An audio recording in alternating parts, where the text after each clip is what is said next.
안녕하십니까 행복가족 여러분. 장마철 중간에 오늘은 날씨가 너무너무 생각보다 화창해서 참 기분이 좋은 것 같습니다.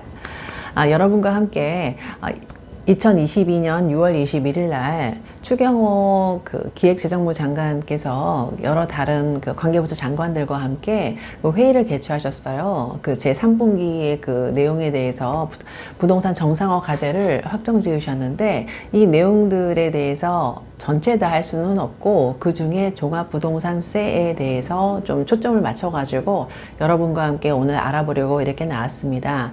모든 것들은 7월 말까지 확정이 되어서 세법 개정안에 넣어서 반영시키겠다고 하셨는데요. 그런 내용들도 이제 아래 단계에 있는 세무서나 이런 데로 다 지시가 내려지고 하려면 시간이 좀 걸리고 하니까 우선 기본적인 개괄적인 것들을 이렇게 알아보시고 알고 계시다가 또 이제 바뀌면 다시 한번 이렇게 제가 알려드릴 테니까 그때그때 숙지해 주시면은 도움이 많이 되실 것 같습니다. 집이 없으신 분들께서는 어디에 집을 사야 될지, 언제 사야 될지, 어떻게 돈을 모아서 사야 될지 이렇게 여러 가지 고민이 또 많이 있으실 것 같고요. 또 집이 있으신 분들 중에서 갑자기 상속을 받았거나 또는 아니면 지방의 저가주택을 어떻게 하다가 또 이제 구입하게 되었거나 받게 되었거나 이런 분들도 세금이 요즘 굉장히 많잖아요. 그 주택 받으면 양도세도 중과되시고, 예를 들어서 종합부동산세 낼 수도 있으시고, 재산세, 여러 가지 토지세 많이 나오잖아요. 또 어저께 재산세도 통보를 받았는데, 이런 식으로 세금 때문에도 고민이 많기 때문에 이렇게 약간 시간을 저축하셔가지고 들어주시면 참 좋으실 것 같고요. 아직 이것이 확정되진 않았지만 정부에서 이제 이렇게 할 것이라는 어떤 안을 전체적으로 잘 이렇게 만들어 놨기 때문에 이전에 일시적 이주택자 양도세 완화하는 거 아니면은 제가 여러 가지 좀 정책에 대해서 앞으로도 계속 이렇게 조금씩 알려드릴 테니까 잘 들어주시면은 도움이 많이 되실 거라고 생각하고 도움이 되셨으면 좋겠습니다. 오늘도 잘 들어주세요. 1세대 1주택자가 저가의 상속주택이나 지방주택을 추가로 보유해도 종합부동산세상 1세대 1주택자 혜택을 유지하게 됩니다. 또 1세대 1주택자가 이사 등의 목적으로 새로 집을 산 이후에 2년 이내에 옛집을 팔면 종합부동산세상 1세대 1주택자의 혜택을 유지하게 됩니다. 정부는 21일 서울 정부청사에서 추경호 부총리 겸 기획재정부 장관의 주재로 제1차 부동산 관계장관 회의를 열고 이런 내용들을 담은 3분기 추진 부동산 정상화 과제를 확정했습니다.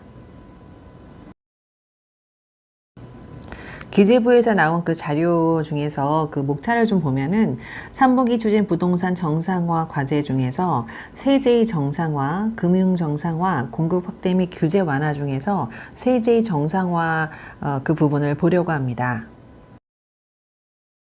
3분기 부동산 정상화 과제를 3가지의 섹션으로 나눠보면 과도한 세부담 완화하는 것과 실수요자에게 지원을 강화하기 위해서 50년 초장기 모기지론을 출시하기도 하고 주택연금도 활성화하고 이런 정책들이 그 안에 들어있고요.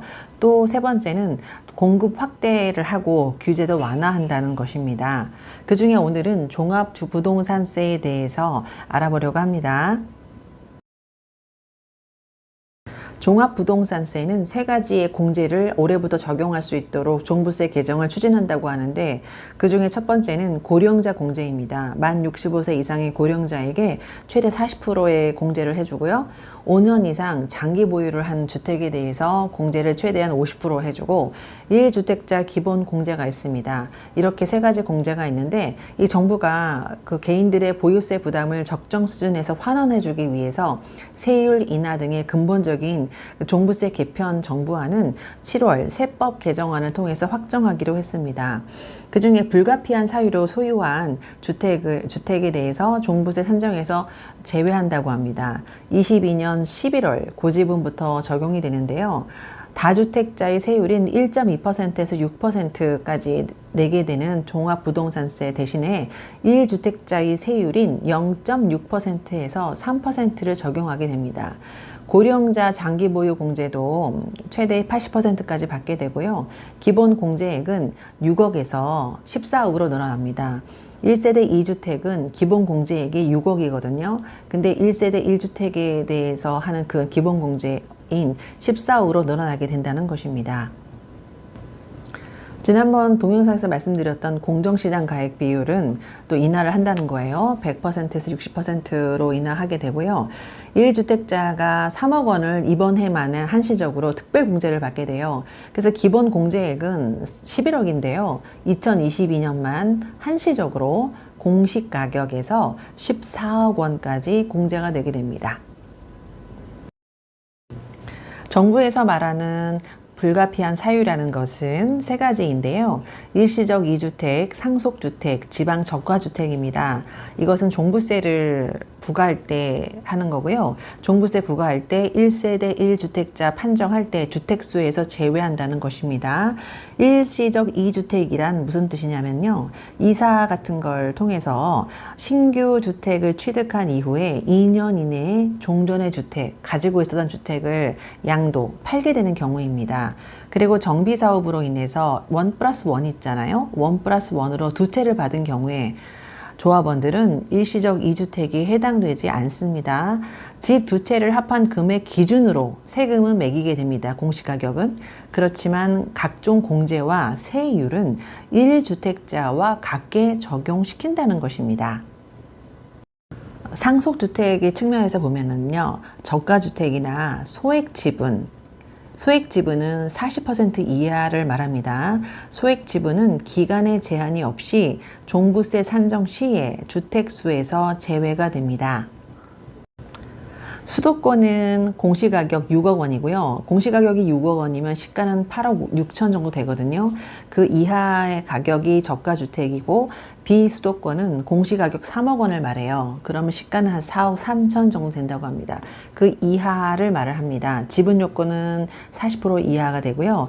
이거에 속하지 않는 기타의 사항에 대해서는 5년 동안만 종부세 산정 시에 제외를 하게 됩니다. 지방의 저가주택은 공시가격은 과표에 합산하시고 기간의 제한 없이 종부세 산정 시에 주택수에서 제외된다는 것인데요.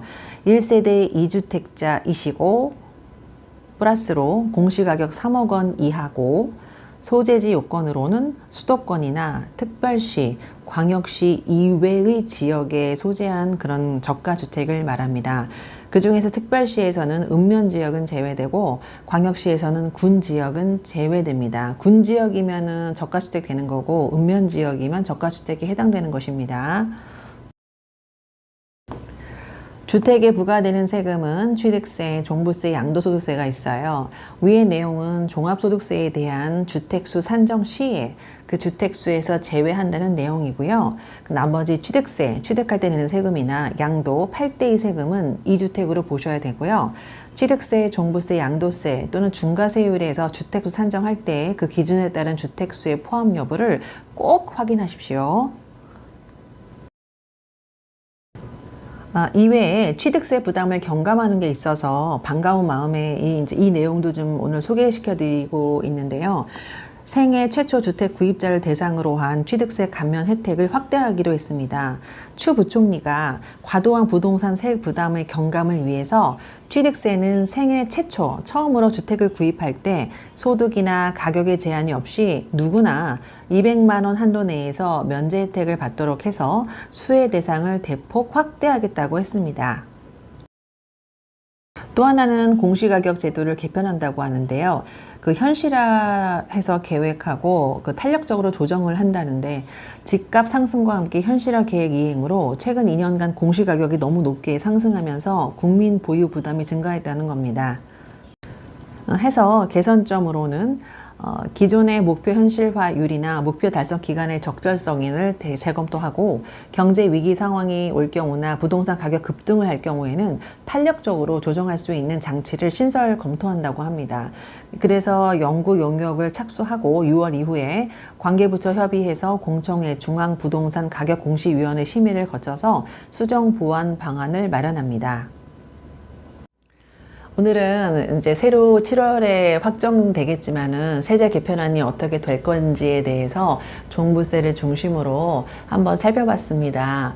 내가 왜 이렇게 할 게 많지? 이렇게 생각하시겠지만은 좀 즐기는 마음으로 하셨으면 좋겠습니다. 우리가 꿈꾸는 대로 생각하는 대로 우리의 인생이 또 펼쳐지는 것 같아요. 지금 현재 부족한 거 보지 마시고 앞으로 어떤 꿈을 가지고 또 할지에 대해서 또 꿈도 꾸시고 생각하시면서 기존에 갖고 있는 재산이나 또 앞으로 또 모을 종잣돈이나 또 어떻게 앞으로 이렇게 향방을 해 나갈지에 대해서 한번 생각해 보시고 정리해 보시는 시간도 가지시면 좋을 것 같습니다.